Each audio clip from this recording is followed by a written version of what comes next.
Welcome to Talking Balls, your Monday roundup of the High Peaks football results.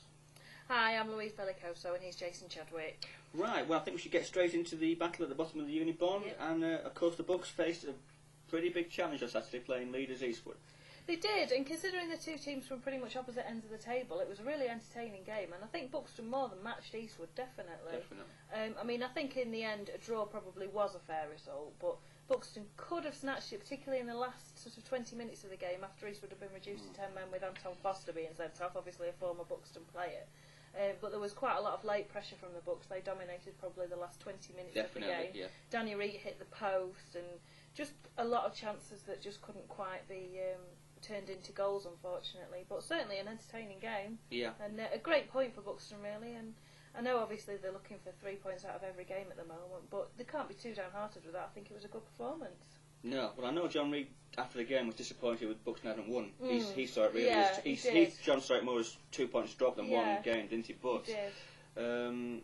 Against leaders you can't really argue. Yeah, and the runaway leaders, aren't they, Eastwood? Let's face it. You know, they're quite a few points clear, so that they've had a really, really cracking season this time. So you can't. I don't think you can be too downhearted about that, really. No. And well, let's look at what else happened at the bottom of the Unibond. Basically, Buxton now are there are 6 teams below us now, aren't there? Yeah, that's Compared right. to a week ago, where there were 4 below us, so we've eased a little bit further up. Yeah. I think they're looking a bit stronger than they were sort of a couple of weeks ago. So hopefully if they get a couple of results in the next few games, then we can be safe going forward. During the week, both Whitby and Camelaires have dropped below Buxton, and they're both on a very poor run, aren't they? Really? Yeah. This weekend, Matlock and Boston won, but they don't move above Buxton, and Lee, Camelaire and Whitby all lost again. Yeah. So I think we should hear John Reid's after-match comments. Yeah. So we'll go to them now. An excellent game, played in great spirit, to be fair, and as I say, I thought we were slightly unlucky to not nick 3 points.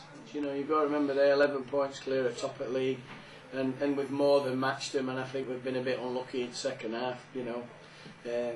Danny Reed should have scored later on when he hit the post. He's clean through, really, and I thought the referee dipped a definite penalty when the keeper took out Mark Reed. But I've got to just say it was just fantastic from my lads today.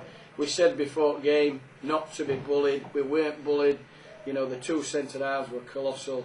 Steve Ridley did an absolute brilliant job on the boy who obviously all league clubs are watching.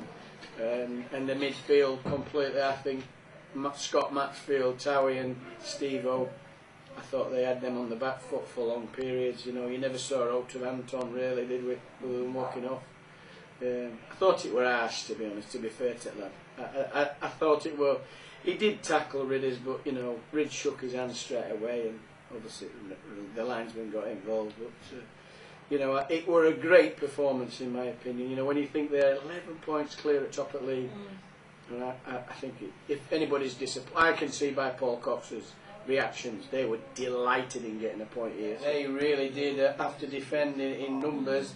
And obviously the extra man, you know, it allowed Grant Black to bomb forward, and obviously Jimmy DeChem got a little bit more space. Yeah, I think it did have an effect, to be honest. Like I say, after he went off, we had a clear penalty turned down, and we've hit the post. So yeah, massively, to be fair. No, we've just signed this young boy, Greg Mosley, on loan till the end of the season from Plymouth Argyle, who's trained a bit with us, and he's a nice, tidy midfield player. Whether we'll get a chance to look at him, we don't know, because we've got 7 cup finals, 8 if you count the Derbyshire one. So, and obviously we know that Matlock and Boston have both won, so it's got even tighter. But you look at the 7 games we've got left without being funny. If we can show the same kind of commitment, desire than what we have done today, then we'll be all right. We'll be okay. And finally, just a quick word looking ahead to next Saturday at home again against Ossett. Yeah, the only disappointment there is that obviously we have to make one change because Steve Ridley serves a 1-match ban.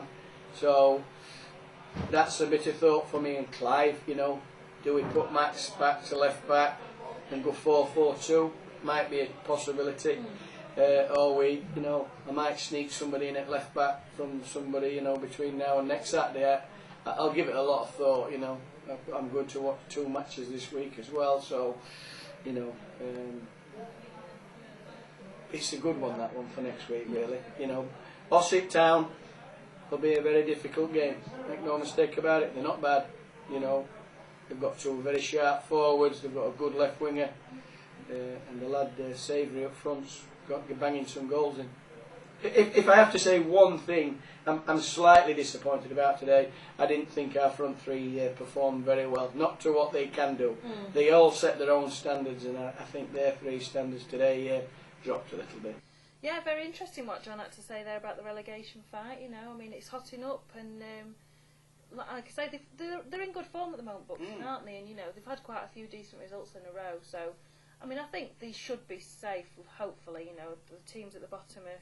He seems quite sure that 3 more wins will do it, doesn't he? I think so, and I think they can do it. You know, obviously this weekend they've got Ossett coming up at home, which is, you know, they're a good side, Ossett, but the way Buxton are at the moment, I think they've just got that hunger and that desire that they've been lacking for the start of the season, and I think hopefully that could really push it, and they should get a win, hopefully. Fingers crossed. Right, and before we move on from the books, there's been a lot of criticism about the way the Derbyshire Cup final has been arranged. I was talking to Chris Brindley on Saturday at half-time, and he said late last week the two clubs had negotiations with the DFA. Oh, right. And the DFA are going to increase the prize money this year, so the clubs won't lose out financially from the fact it's being played. It's well, that's brilliant news, isn't it? Because obviously, you know, clubs at the moment need all the money they can get, and it would have been a big money spinner to have that at the Silverlands, and then obviously for Matlock to have it at Causeway Lane. So that's good news that the FA have recognised that and that they are boosting it up. Chris was quite happy, and he said in his opinion the club wouldn't lose out, so that's fair enough. That's brilliant news, isn't it? Right. Right, we'll move on to the North West Counties then. Yep. New Mills had wins midweek in the league, and they won 5-0 on Saturday in the League Cup semi-final first leg at Padiham, so their season's just getting better and better. If you 5 up in the first leg, you're fairly certain of going through it. Yeah, I would think so, that's looking pretty good, isn't it? The local rivals Glossop, they won a hard-fought league match against Main Road 3-2. But their thoughts obviously will now be turning to next Saturday's FA Vase semi-final first leg at Chalfont St Peter. So we wish the Hillmen all the best of luck and hope they can continue their excellent run. I'm going to put you on the spot now. Where is Chalfont St Peter? I have absolutely no idea. Well, I don't want to know. Well, I'm not going to say because I'll be wrong as well. I really don't know, so I think wouldn't it's like in to Cambridgeshire, say. but I wouldn't want to say. I wouldn't like to say, but I'm sure the Glossop fans will find it no I'm problem. sure they'll all be emailing in with their corrections. I'm sure they will, I wouldn't want to say. Speaking of corrections, going back to the previous leg, the Marshall United mascot was not in fact a bear. It was a bulldog. Apologies to the bulldog, although it must have been a pretty poor one. Yeah, pretty similar though, to be honest, so I don't think anyone would have noticed that. Well, no. Somebody always writes in. Yeah. Okay, and to finish off the Hope Valley League. Hope Valley. The leaders won, Duff Halls won 4-2. Right, excellent. To continue their campaign, but the chasing teams Brampton and Whaley Bridge were both in the Cup, in the Door Shield. Oh, right. Although they both won, so they're through to the semis of the Door Shield. Brilliant.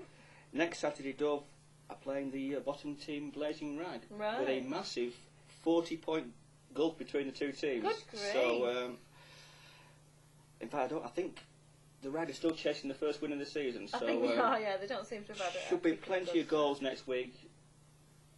Something to look forward to. I'm not going to say which end they're going to be at, but I think you put your money on Dove probably. That's okay. To look forward to for fans of the Hope Valley League then, isn't it? Definitely, yeah. Right, so that's all for this week then, That's it. That's your lot. Thanks very much for watching.